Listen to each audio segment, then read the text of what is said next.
आज हम इस वीडियो में आपको बताएंगे साल 2024 में तुलसी विवाह कब है, तुलसी विवाह का शुभ मुहूर्त, व्रत कथा और इसकी पूजन विधि के बारे में।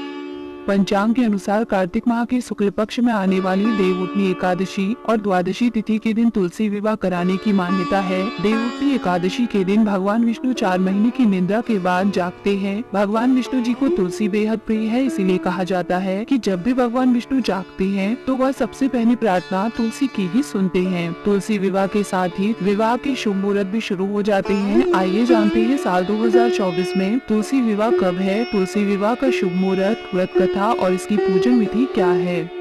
तुलसी विवाह शुभ मुहूर्त 2024। साल 2024 में तुलसी विवाह का आयोजन 13 नवंबर को किया जाएगा। द्वादशी तिथि प्रारंभ होगी 12 नवंबर सायकाल 4:04 पर। द्वादशी तिथि समाप्त होगी 13 नवंबर दोपहर 1:01 पर। 12 नवंबर को देवउठनी एकादशी है। कई जगहों पर इस दिन तुलसी विवाह कराने की परंपरा है। तुलसी विवाह पूजा विधि। शास्त्रों में भगवान विष्णु के विग्रह रूप शालिग्राम के साथ तुलसी विवाह कराने की मान्यता है। इस दिन प्रातःकाल सूर्योदय से पूर्व उठकर स्नान के बाद स्वच्छ वस्त्र धारण कर व्रत का संकल्प करना चाहिए। इसके बाद एक साफ चौकी पर तुलसी के पौधे का गमला स्थापित करें और दूसरी चौकी पर शालिग्राम की प्रतिमा रखें। तुलसी के गमले में गन्ने का मंडप तैयार कर उसके पास जल से भरा कलश रखें।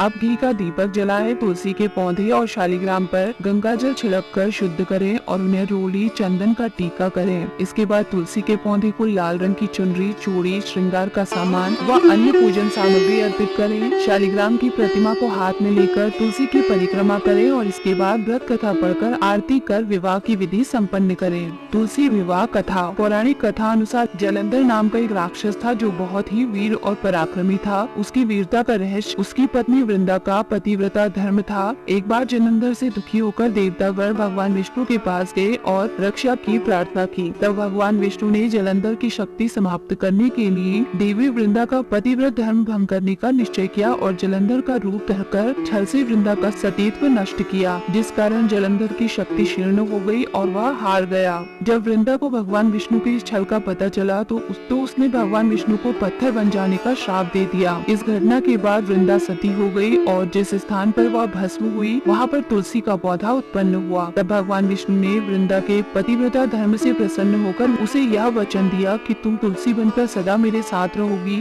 जो मनुष्य तुम्हारे साथ मेरा विवाह करेगा वह परम धाम को प्राप्त होगा। तभी से विष्णु जी के एक रूप शालिग्राम के साथ तुलसी विवाह कराने की परंपरा है।